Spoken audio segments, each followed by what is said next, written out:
the TFCC, the triangular fibrocartilage complex. Now, this is the primary stabilizer of the distal radioulnar joint, and this is an MR image of a normal TFCC. This is how it looks like. So before we can learn the anatomy and how the abnormalities of the TFCCs looks like, it's important to know the anatomy of the TFCC. It has multiple bands, and they're broadly divided into central parts and the peripheral parts. The central TFCC is composed of the triangular fibrocartilage, the disc proper, and then the dorsal and volar radioulnar ligaments.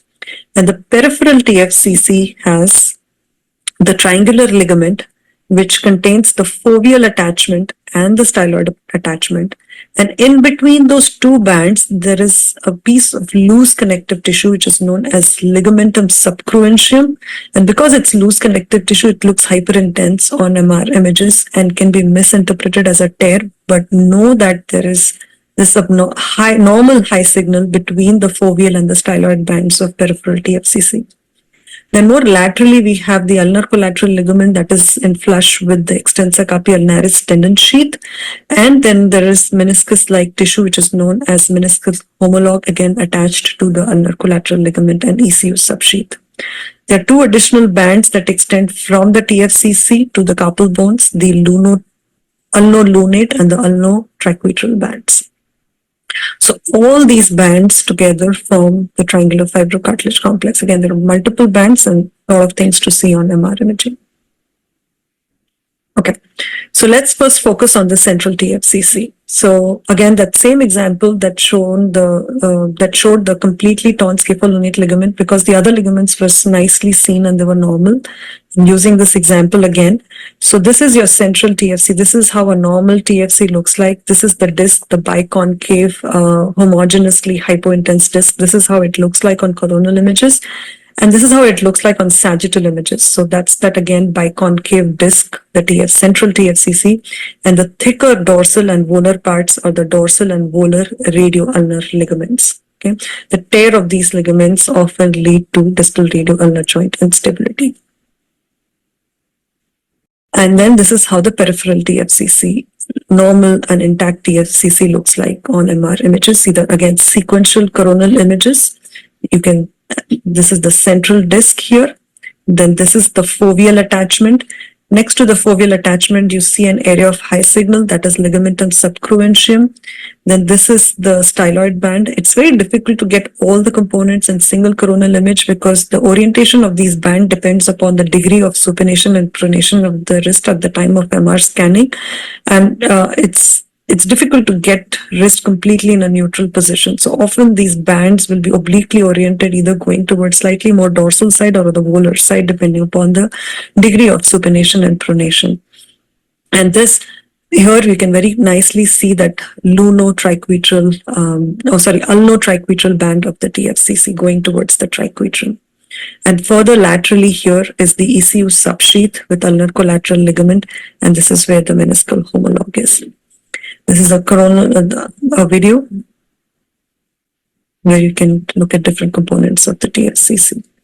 Again, remember there is a central disc that attaches medially to the distal radial articular cartilage, then the foveal band and the styloid band of the triangular ligament. In between the two is high signal, which is from ligamentum subcruentium, and further laterally is the ECU subsheath, which is in flush with ulnar collateral ligament, and then a meniscal homologue.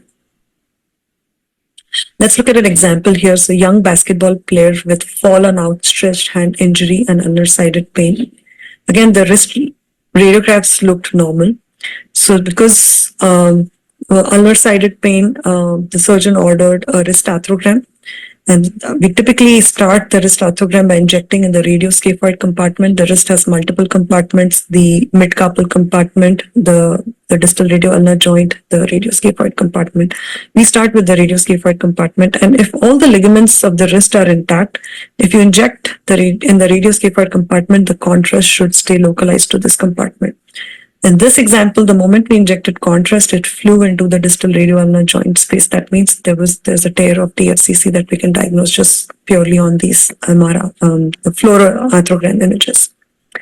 This was the MR obviously went ahead and did the MR because the surgeon wants to know how big that tear is, how extensive that tear is, and what components of TFCC are involved.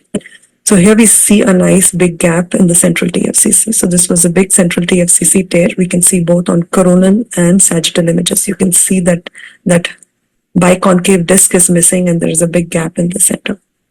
So this is an example of central TFCC tear. Another example here, a young female felt a pop while lifting something heavy at work. Again, the radiographs were unremarkable.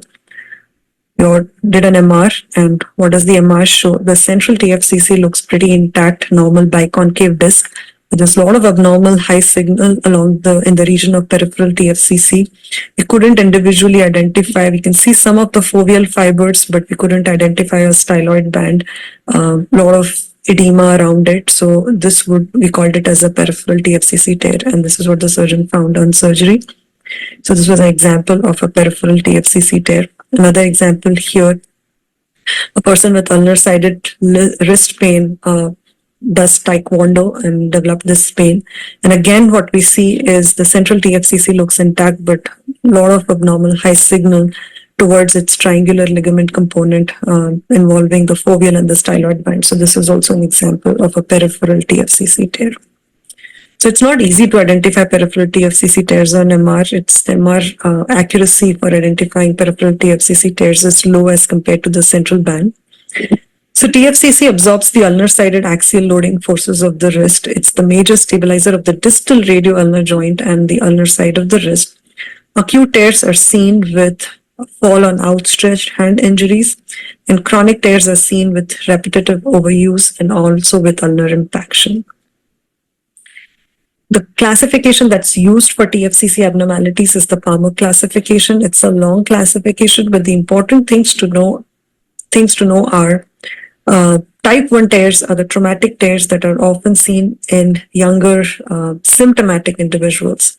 And all the degenerative tears are type 2 tears, can be seen with all age groups. Perforations are very commonly seen with central TFCC, and these are often asymptomatic.